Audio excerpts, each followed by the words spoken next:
দীর্ঘদিনের সহযোগী সের্গেই শোইগুকে প্রতিরক্ষামন্ত্রীর পদ থেকে সরিয়ে দেওয়ার ঘোষণা দিয়েছেন রাশিয়ার প্রেসিডেন্ট ভ্লাদিমির পুতিন।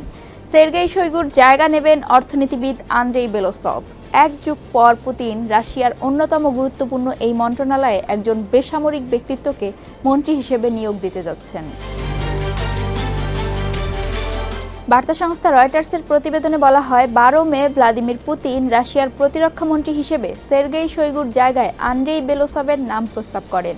তবে বিষয়টি এখনও রুশ পার্লামেন্টের অনুমোদন পায়নি। বেলোসভ এর আগে পুতিনের মন্ত্রিসভায় অর্থনীতি বিষয়ক উপপ্রধানমন্ত্রীর দায়িত্ব পালন করেছেন।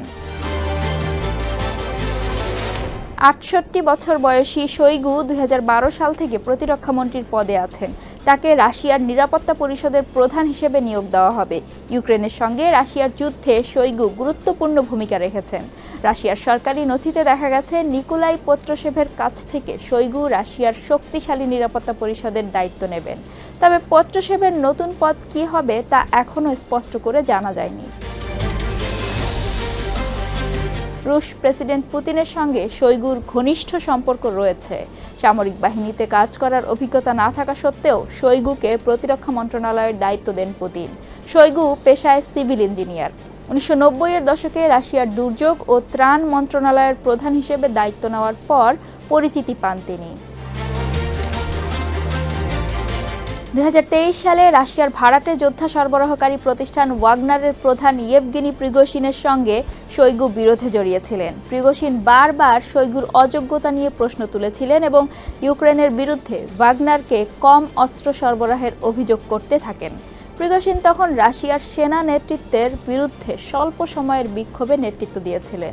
২০২৩ সালের আগস্টে সেন্ট পিটার্সবার্গ থেকে মস্কো যাওয়ার সময় উড়োজাহাজ বিধ্বস্তের ঘটনায় নিহত হন প্রিগোশিন। শোইগুর জায়গায় নিয়োগ পেতে যাওয়া বেলোসভ একজন অর্থনীতিবিদ। সামরিক বাহিনীতে তার কাজের অভিজ্ঞতা সামান্যই। ক্রেমলিনের মুখপাত্র দিমিত্রি পেসকভ বলেন, বেসামরিক নাগরিককে নিয়োগের প্রস্তাব দেওয়ার মধ্য দিয়ে বোঝা যাচ্ছে প্রতিরক্ষামন্ত্রীর কাছ থেকে উদ্ভাবন সক্ষমতা চাওয়া হচ্ছে।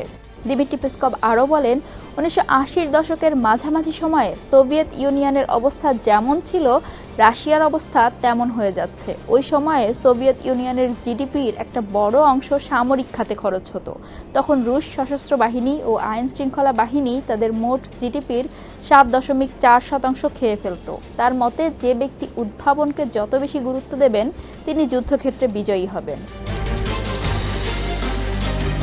পেসকভ বলছেন, দেশের সামরিক বাজেটের সঙ্গে জাতীয় ব্যয়ের সামঞ্জস্য বজায় রাখা এবং দেশের সামগ্রিক অর্থনীতিকে আরও ভালোভাবে সংহত করার বিষয়টি নিশ্চিত করতেই পুতিন প্রতিরক্ষা মন্ত্রণালয়ের দায়িত্বে একজন বেসামরিক অর্থনীতিবিদকে নিযুক্ত করার প্রস্তাব দিয়েছেন।